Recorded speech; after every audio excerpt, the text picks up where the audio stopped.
Star news Marathi, नवे पाऊल नवी दिशा। यापूर्वी गद्दार, खोके आणि गुवाहाटी असे आरोप करणारे ठाकरे गटाचे सांगली जिल्हा प्रमुख संजय विभूते यांनी शिवसेना शिंदे गटात प्रवेश केलेला आहे। आज आपल्यासोबत संजय विभूते आहेत। बापू, यापूर्वी तुम्ही ठाकरे गटाचे एक निष्ठ होता, सांगलीचे धुरा तुम्ही प्रामाणिकपणे सांभाळली, पण असं काय झालं की तुम्ही शिंदे गटात प्रवेश केला? एकनाथ भाई शिंदे तुम आगे बढ़ो, हम तुम्हारे साथ हैं। एकनाथ भाई शिंदे तुम आगे बढ़ो, हम तुम्हारे साथ हैं। एसएस कम्युनिकेशन द्वारा संचलित द मोबाईल स्पेस घेऊन येत आहे धमाका ऑफर्स। आयफोन सह सर्व प्रकारच्या नामवंत कंपन्यांचे अँड्रॉइड फोन खरेदी करा आणि प्रत्येक मोबाईल खरेदीवर मिळवा हमखास भेटवस्तू आणि सोबत मिळवा 2 वर्षांची वॉरंटी।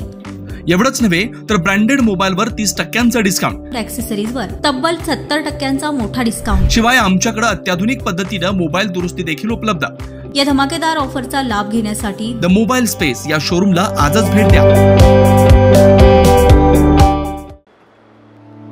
9वी 10वी 11वी 12वी science, NEET, JEE, CET, NATA अशा सर्वच स्पर्धा परीक्षांसाठी नंबर 1 चा पर्याय म्हणजे Shri Rajlakshmi royal academy of science विटा।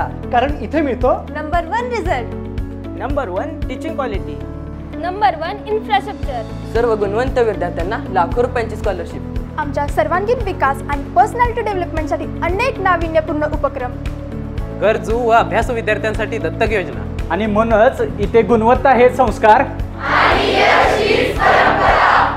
आपल्या पाल्याच्या उज्ज्वल भविष्यासाठी आजच निश्चित करा त्याचा प्रवेश Shri Rajlakshmi royal academy of science Vita येथे। गेली 25 वर्ष मी शिवसेना उद्धव बाळासाहेब ठाकरे पक्षाशी प्रामाणिक होतो।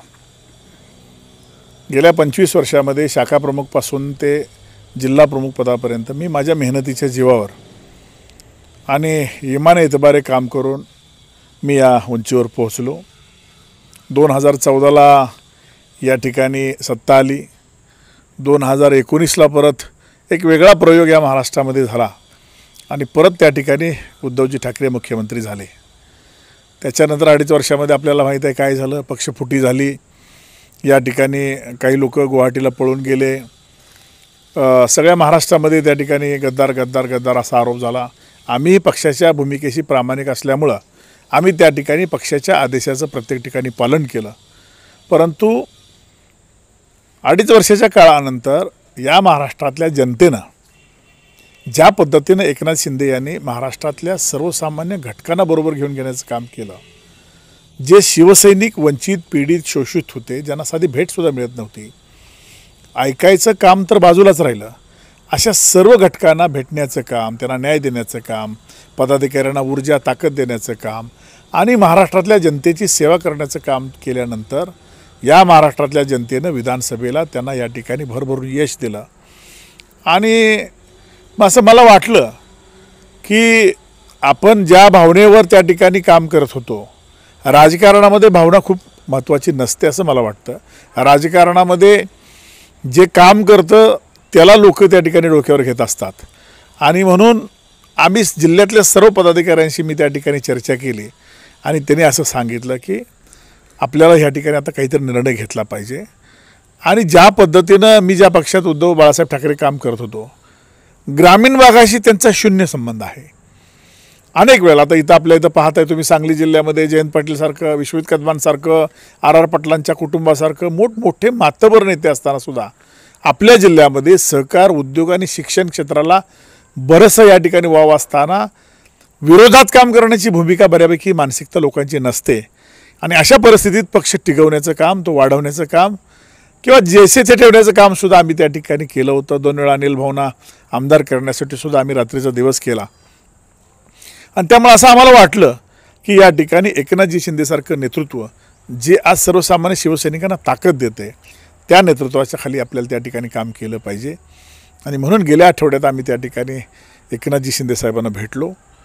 त्यांनी मला एकच प्रश्न केला, का आलायस? मी म्हणलं साहेब, तुमच्याबरोबर काम करण्याची माझी इच्छा आहे आणि प्रवेश करावा असं मला वाटतंय। त्यांचा एकच प्रश्न मला परत आला, एवढा उशीर का? आणि त्या ठिकाणी मी निशब्द झालो, कारण 2-2.5 वर्षापूर्वी सुद्धा सातत्यानं माझ्या पाठीमागं आमचे नेते उदयजी सामंत साहेब त्या ठिकाणी लागले होते. तर मला असं वाटलं की बाबा या लोकांना फार दिवस भविष्य नसेल, परंतु लोकांनीच आता त्यांना त्या ठिकाणी डोक्यावर घेतल्यामुळं मागच्या आठवड्यामध्ये एकनाथजी शिंदे यांची भेट घेतली. त्यांनी सांगितलं काय हरकत नाही, कधी प्रवेश करायचा, आणि काल आमची तारीख त्या ठिकाणी मला मिळाली आणि आम्ही शिवसेनेमध्ये प्रवेश केला. काल या ठिकाणी तुम्ही शिंदे साहेबांशी भेटला, पुढील काय भूमिका असणार आहे तुमची? एकूणच तुम्ही यापूर्वी लोकसभा निवडणूक लढवलेली, विधानसभा निवडणूक आहे, ठाकरे गटाशी तुम्ही ज्या पद्धतीनं शिंदे गटावर आरोप केले, आता पुढील कशी भूमिका असणार? हे बघा, मी ज्या पक्षामध्ये काम करत होतो त्या पक्षाची भूमिका इमानदारीनं बजावण्याची भूमिका मी त्या ठिकाणी पार पाडत होतो. आज एकनाथ शिंदे साहेबांच्या बरोबर मी त्या ठिकाणी प्रवेश केला आहे, त्यांच्या नेतृत्वाखाली मी काम करणार आहे. इथंसुद्धा मी इमाने इतबारे त्यांचा प्रत्येक आदेश या ठिकाणी तंतोतंत पालन करून सांगली जिल्ह्यामध्ये शिवसेना भक्कम करण्यासाठी, शिवसेना वाढवण्यासाठी त्या ठिकाणी प्रामाणिकपणे प्रयत्न करणार आहे. या मतदारसंघाचं नेतृत्व आमदार सुहास भैया बाबर करतायत. अनिल भाऊनी ज्या पद्धतीनं काम केलं आपल्या जीवनामध्ये, त्या पद्धतीनं त्यांना लोकांनी या ठिकाणी यश दिलं, भाऊंना आशीर्वाद दिले, भाऊंच्या पश्चात त्या ठिकाणी सुहास भैयांना आशीर्वाद दिले, आणि त्यामुळे या मतदारसंघात त्यांना जी मदत लागेल ती करण्याची भूमिका या ठिकाणी माझी नक्कीच राहील. काल माझ्या पक्षप्रवेशाला ते स्वतः होते. अमोलदादांचा मला परवा दिवशी फोन आला होता, आम्ही त्या दोघांनाही संपर्क केला होता. त्यांनीही सांगितलं बाप्पू आमच्या शुभेच्छा तुमच्या पाठीशी आहेत. काही वेळेला राजकारणामध्ये टीका टिप्पणी होत असते. मी अनिल भाऊंच्यावर कधीही टीका करण्याचा प्रयत्न केला नाही.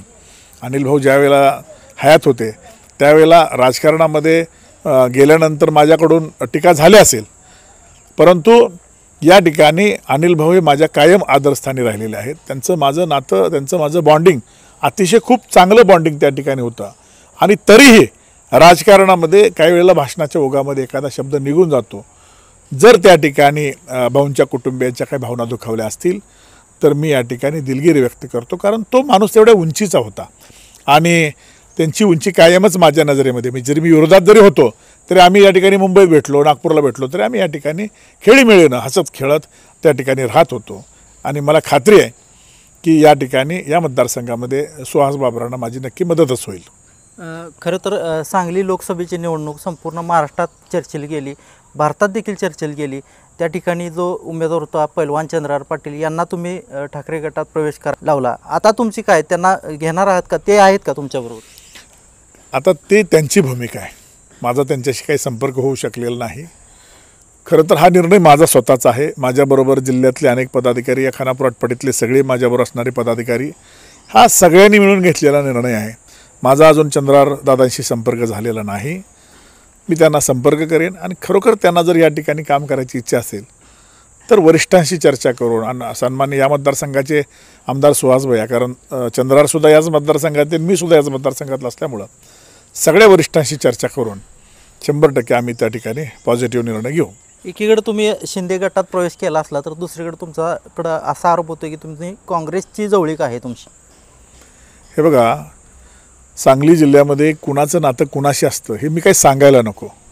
राजकारणामध्ये मैत्री हा भाग वेगळा आणि पक्ष हा भाग वेगळा. माझी मैत्री सगळ्यांबरोबरच आहे. गोपीचंद माझे मित्र आहेत, विश्वजित कदम साहेब माझे मित्र आहेत, जयंत पाटील साहेब आमच्या महाविकास आघाडीचे नेते होते, त्यामुळे त्यांच्याशी माझं सारखं उठणं बसणं होतं. अनेक पक्षांशी माझे संबंध आहेत ना. वैभव पाटील माझे मित्र होते, मी त्यांच्यावरही त्या ठिकाणी खालच्या पातळीवर जाऊन टीका केली होती. तो काळ होता, तो ओघ होता. परंतु आता एक या विधानसभेच्या निवडणुकीनं मात्र माझ्या लक्षात असं आलं आहे की प्रसिद्धीसाठी किंवा आपल्याला कुठेतरी एक मोठी उंची मिळावी म्हणून भाषणाच्या ओघामध्ये सुद्धा काही वक्तव्य जपून केली गेली पाहिजेत. आणि इथून पुढच्या काळामध्ये मात्र मी नातेसंबंध वेगळे आणि राजकारण वेगळं, या राजकारणामध्ये कुणाचं मन दुखावेल अशा पद्धतीचं वक्तव्य माझ्याकडून होईल अशी मी बऱ्यापैकी काळजी घेईन. आता नुकत्याच स्थानिक स्वराज्य संस्थेच्या निवडणुका लागत आहेत, त्या दृष्टीनं तुम्ही या ठिकाणी प्रवेश केला आहे का असं देखील बोललो? नाही, बघा, राजकीय निवडणुका हा पार्ट वेगळा. मी संघटनेत ढाच्यातला कार्यकर्ता आहे. संघटना हा माझा बेस आहे. 25 वर्षामध्ये मला काय मिळालं यापेक्षा तुम्हाला माहीत आहे, तुम्ही या मतदारसंघातले भाळवणीमध्ये मी या ठिकाणी निवडणूक लढवली होती, 5,000 मतदान घेतलं होतं 2012ला. माझा तालुका दुसरा आहे, माझं मतदानसुद्धा इथं नाही. राजकारण हा पार्ट वेगळा आणि समाजकारण आणि संघटनात्मक पार्ट वेगळा. भविष्यामध्ये काय संधी मिळेल हे या ठिकाणी मी सांगू शकत नाही, पण मला खात्री आहे की ज्या पद्धतीने मी पक्षाची सेवा आणि पक्षाचं काम इमान इतबार केलेलं आहे, 100% मला या ठिकाणी चांगले दिवस येतील, यात मला काही शंका नाही. यापूर्वी तुम्ही ठाकरे गटाचे जिल्हा प्रमुख होता, तसं काही बोलणं झालं का इकडं आल्यानंतर तुम्हाला जिल्हा प्रमुख? नाही, अशी कोणती अट्ट अथवा काही आम्ही त्या ठिकाणी घातलेलं नाही. मला एकनाथ भाईंच्या बरोबर त्या ठिकाणी काम करायचं आहे. आदरणीय आनंदराव बापू माझे मित्र आहेत, त्यांच्याबरोबर मला या ठिकाणी संघटनेचं काम करायचं आहे.